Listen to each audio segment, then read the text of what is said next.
Oke, how to avoid plagiarism. Bagaimana cara kita menghindari yang namanya plagiarism?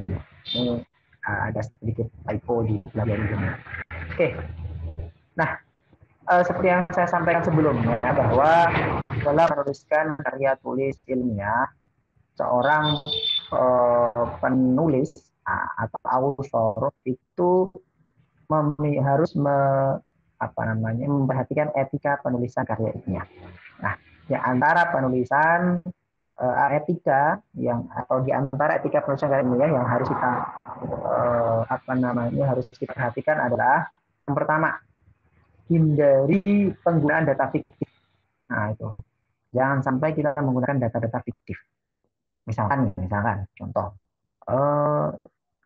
kita mengambil data, kita ingin riset, kemudian pakai data sekunder.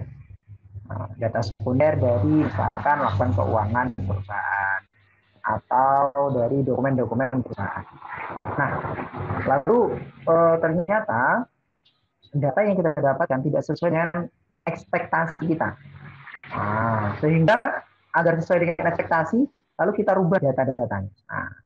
Maka artinya ketika kita melakukan itu, berarti kita melakukan menggunakan data fiktif yang tidak faktanya, begitu ya. Nah, ini jangan sampai itu terjadi, karena jika itu sampai terjadi dan ketahuan, maka karya ilmiah Anda akan dibatalkan, dan jika Anda mendapatkan penghargaan dari hasil karya ilmiah itu, penghargaannya juga akan dicabut, termasuk gelar sarjana Anda. Nah, gitu ya. Itu yang pertama. Mari kita sama menghindari data fiktif. Yang kedua, atau contoh data fiktif lainnya, misalkan ini saya rasa sering terjadi. Teman-teman misalkan ambil data primer dengan menyebarkan kuesioner. Lalu ternyata yang mengisi kuesioner itu adalah hanya satu orang saja. Ada jasa, sekarang ada tuh di di internet itu banyak itu atau medsos, jasa pengisian kuesioner. Nah, itu justru mencederai karya ilmiah teman-teman semua itu. Jangan sampai menggunakan, kecuali jasa, artinya jasa ini dia ngisi sendiri kuesionernya. Ada berapa ratus dia isi sendiri. Nah, ini kejahatan akademik, kejahatan itu. Ya, ini jangan sampai seperti itu. Nah, kecuali jasa yang dimaksud itu misalkan jasa penyebaran kuesioner. Boleh kalau seperti itu. Misalkan peneliti biasanya memakai itu. Karena respondennya ada di beberapa wilayah, maka dia meng-hire beberapa orang untuk menyebarkan kuesionernya atau mengambil data di lapangan. Nah, itu boleh. Tapi kalau tadi misalkan ada satu orang atau beberapa orang mengisikan double kuesioner secara serentak gitu ya, nah, itu merupakan kejahatan akademik dan itu masuk kategori penggunaan data fiktif. Kemudian etika yang kedua adalah hindari penggunaan data untuk memenuhi keinginan subjektif peneliti. Seperti yang saya sampaikan tadi. Ekspektasi saya penelitian atau data yang saya dapatkan harusnya seperti ini, tapi ternyata nggak sesuai. Lalu kemudian dimanipulasi data untuk memenuhi keinginan peneliti. Atau misalkan ada keinginan jahat dari peneliti, artinya ada keinginan misalkan keinginan tertentu lah, maksud tertentu melakukan penelitian untuk dijadikan justifikasi menyerang orang lain atau menyerang kelompok lain, sehingga penelitiannya subjektif, tidak objektif. Jadi penelitian itu harus betul-betul objektif. Ya. Kemudian yang ketiga, tindakan plagiarisme atau penjiplakan. Seperti apa? Jadi hindari tindakan plagiarisme seperti mengakui karya orang lain sebagai karya sendiri. Itu nggak boleh. Karya orang lain dan kita akui sebagai itu karya saya. Itu jelas plagiarisme. Yang kedua, menyalin kata-kata atau ide orang lain tanpa menjelaskan sumbernya. Nah, itu saya sering temukan ketika teman-teman mensubmit atau menyerahkan proposal skripsi untuk pertama kalinya untuk bimbingan. Di latar belakang itu banyak sekali ide-ide atau kata-kata atau kalimat atau temuan atau data yang tidak dijelaskan sumbernya. Itu masuk kategori plagiat. Nah, maka saya sering mengingatkan dalam satu paragraf itu minimal harus ada satu referensi minimal itu, ya. Jadi misalkan dalam satu paragraf itu kan ada ide pokoknya. Katakan ide pokoknya ada di kalimat pertama. Maka kalimat selanjutnya, kalimat kedua, ketiga, dan seterusnya itu kalimat penjelas. Nah, itu semua harus ada sumbernya, gitu. Nah, kalau Anda mengutip atau menuliskan informasi yang diisi data atau teori, atau kata-kata orang lain atau ide orang lain. Nah, itu harus disebutkan sumbernya. Kemudian mengubah kata-kata dari salinan kalimat yang dikutip tanpa menjelaskan sumber rujukannya. Itu juga sama, atau kutipan tidak langsung. Nah, jadi kutipan langsung maupun kutipan tidak langsung itu wajib hukumnya menyertakan sumbernya. Lalu kemudian melakukan self plagiarism atas karyanya sendiri. Maksudnya apa? Misalkan teman-teman sudah melakukan publikasi di salah satu jurnal, ya kan? Lalu kemudian tulisan yang sudah dipublikasikan di jurnal A, misalkan diterbitkan lagi di jurnal B, di jurnal yang lain dengan konten yang sama, nah, itu maka namanya self plagiarism. Nah, itu juga tidak boleh. Nah, gitu ya. Lalu yang keempat, kecuali mengutip karya sendiri itu apa-apa. Jadi sebagian bahkan ide kita yang sudah kita publikasikan, tulisan kita yang sudah dipublikasikan di jurnal A misalkan, lalu sebagian dari teori yang kita temukan yang telah kita publikasikan di jurnal A, kita kutip untuk mempublikasikan karya yang lain di jurnal B. Nah, itu boleh. Gitu. Tapi kalau self plagiarism maksudnya tadi mempublikasikan karya sudah publis, dipublikasikan kembali dan di tempat yang lain. Nah, itu enggak. Kecuali ada penambahan ya, ada update data dan sebagainya itu boleh. Tapi kalau sama plug itu tidak. Kemudian yang keempat, hindari juga memberikan pemberian informasi tidak benar tentang sumber kutipan. Ini juga sangat harus dihindari. Contohnya gimana? Misalkan Anda menuliskan satu kalimat gitu. Lalu kemudian Anda asal menempelkan referensinya. Padahal referensi yang Anda kutip setelah dicek misalkan tidak ada satupun kalimat yang sama persis baik secara kata-kata maupun secara esensi dengan kalimat yang Anda tulis. Nah, itu namanya memberikan informasi tidak benar tentang sumber kutipan. Bisa seperti itu. Ini nggak boleh. Misalkan Anda mengutip, Anda menuliskan satu kalimat, lalu kemudian menuliskan citasinya atau referensinya dari jurnal yang saya terbitkan misalkan. Padahal ternyata setelah dicek, saya nggak pernah ngomong kalimat itu. Nah, itu namanya apa? Pemberian informasi tidak benar tentang sumber kutipan. Itu juga tidak diperbolehkan dalam penulisan karya ilmiah. Lalu yang selanjutnya adalah pengutipan terlalu banyak kata atau ide dari satu sumber meskipun dicantumkan sumbernya. Nah, ini juga perlu hati-hati. Contoh misalnya, dalam satu halaman, kutipan hanya satu, atau referensinya hanya satu. Nah, jadi satu halaman itu mengutip dari satu karya ilmiah saja. Nah, itu juga tidak sesuai dengan etika penulisan karya ilmiah. Itu nanti kalau dicek lagi hari ini, jadi nanti akan plagiat. Maka sekali lagi saya mengingatkan sebisa mungkin, bahkan harus ya, dalam satu paragraf itu minimal satu referensi. Minimal satu referensi yang betul-betul benar gitu ya, kutipannya benar. Oke. Lalu selanjutnya, say no to plagiarism, tentu karena ini topik kita hari ini. Menghindari plagiarism ini merupakan etika penulisan karya ilmiah. Jadi ada dua jenis plagiarisme yang bisa kita pahami bersama. Yang pertama ada plagiarisme yang disengaja, dan yang kedua plagiarisme yang tidak disengaja, tapi dua-duanya masuk kategori plagiat gitu ya. Oke, coba kita cek. Bagaimanakah plagiarisme yang disengaja dan plagiarisme yang tidak disengaja? Dan dua-duanya tidak dibenarkan. Yang pertama, plagiarisme yang disengaja, contohnya apa? Membeli, mencuri, atau meminjam paper orang lain dan menyarankan sebagai karya sendiri. Jelas itu disengaja. Karena ada tindakan membeli, mencuri, atau meminjam paper orang lain. dengan kesadaran, dengan penuh kesadaran. Yang kedua, plagiarisme yang disengaja, meminta orang lain untuk menulis karya ilmiah dan menyatakan sebagai karya sendiri. Nah, ini juga tidak boleh, ya. Itu harus kita hindari.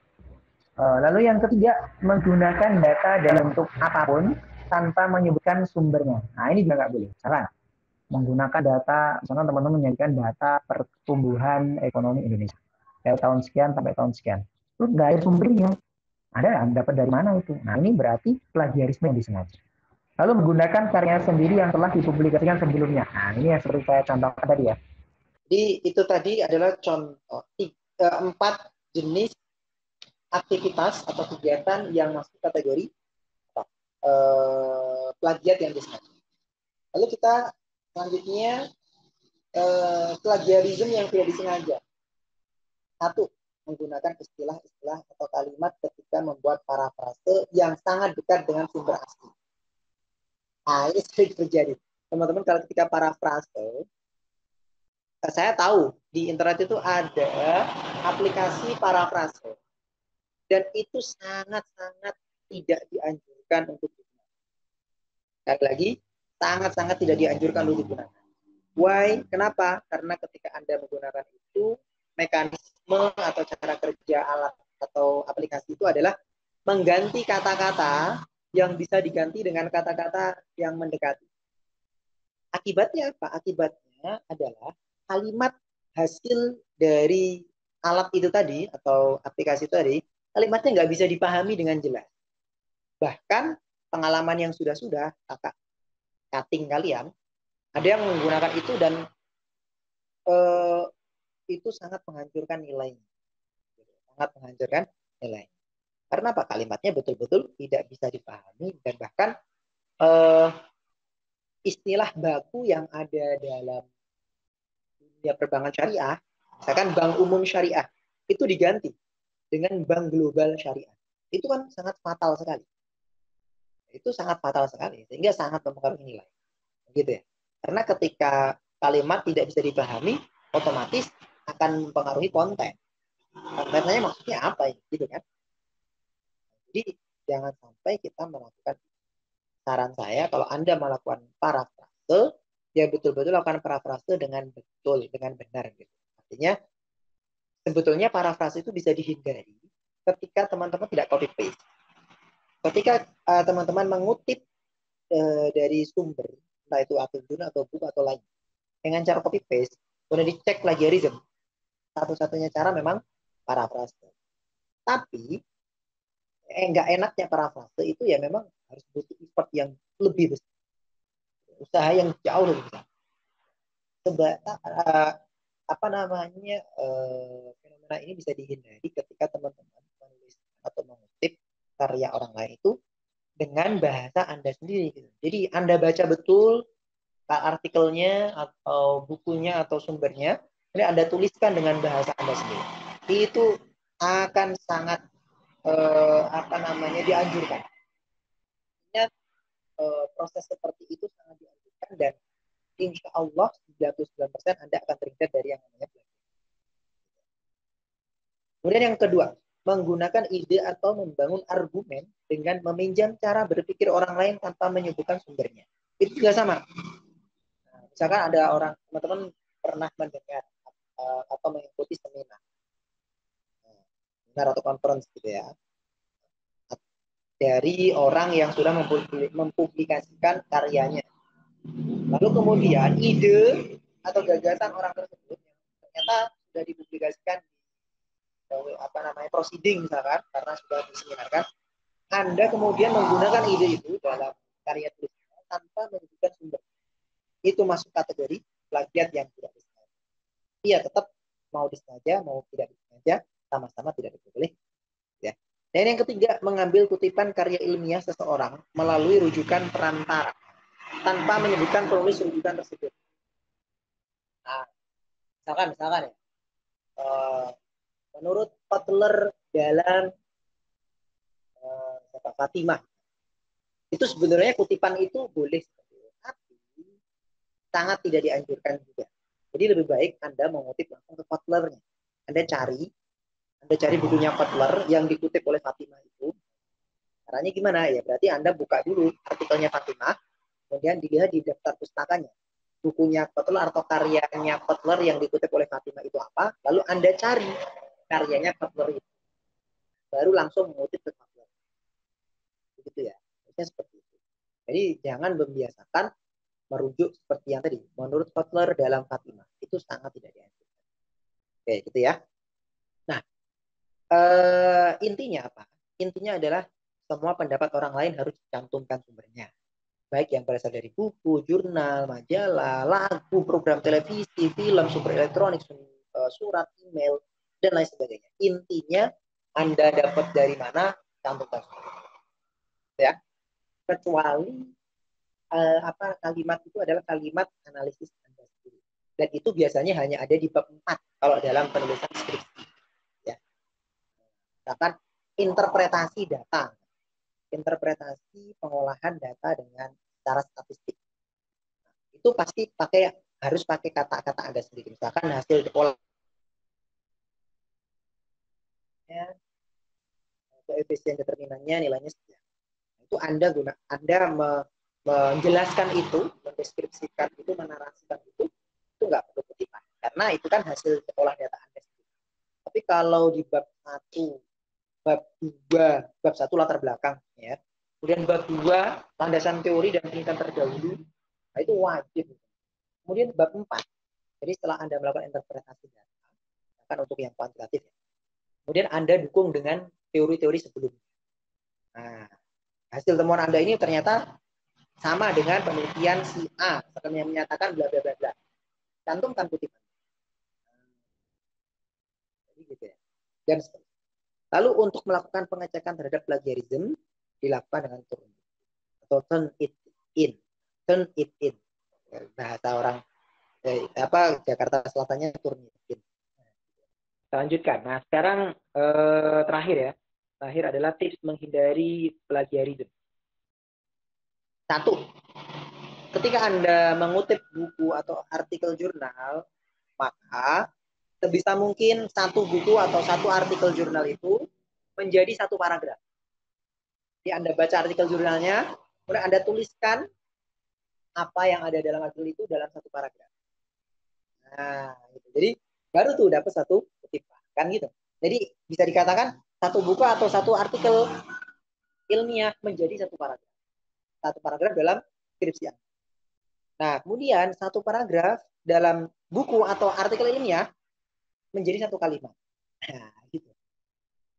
Jadi begitu. Kalau bisa mungkin begitu ya. Itu akan terhindar dari plagiarisme. Syaratnya tadi kalimatnya Anda tulis dengan baik. Perhatikan SPOK-nya. Sekali lagi perhatikan SPOK yang baik dan benar. Subjek, predikat, objek, keterangan. Jangan sampai dalam satu kalimat ada nggak jelas subjeknya apa, predikatnya apa. Ya, saya kasih bocoran.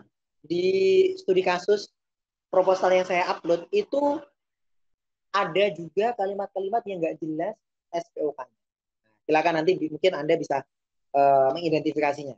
Lalu Anda sampaikan revisinya seperti apa. Itu boleh. Nah, ada banyak sekali. Pokoknya minimal saya minta 15. Minimal itu. Jadi semakin banyak Anda mengidentifikasi dan merevisinya, pasti nilainya makin oke. Kemudian gunakan bahasa Anda sendiri, lalu cantumkan sumbernya. Nah, ya. Jadi setelah Anda merangkum lah gitu ya, atau mengambil satu buku atau satu artikel menjadi satu paragraf, atau satu paragraf dalam buku atau artikel menjadi satu kalimat, lalu Anda gunakan bahasa. Dan yang terakhir, no copy paste. Paste Anda akan berdarah-darah di belakang. Dan itu pasti akan sangat mengganggu sekali kelulusan dan mengganggu target nilai yang ingin Anda capai. Gitu ya. Oke. Nah ini ada satu ini ya yang perlu saya sampaikan juga. Ingat teman-teman, karya ilmiah yang mengandung isi jiplakan atau plagiarisme berakibat pada pembatalan nilai, pemberhentian mahasiswa dari Fakultas Ekonomi dan Bisnis Veteran Jakarta, dan pencabutan gelar. Jadi tidak main-main ya, dampak dari plagiarisme. Ya, mungkin ini ya yang bisa saya sampaikan.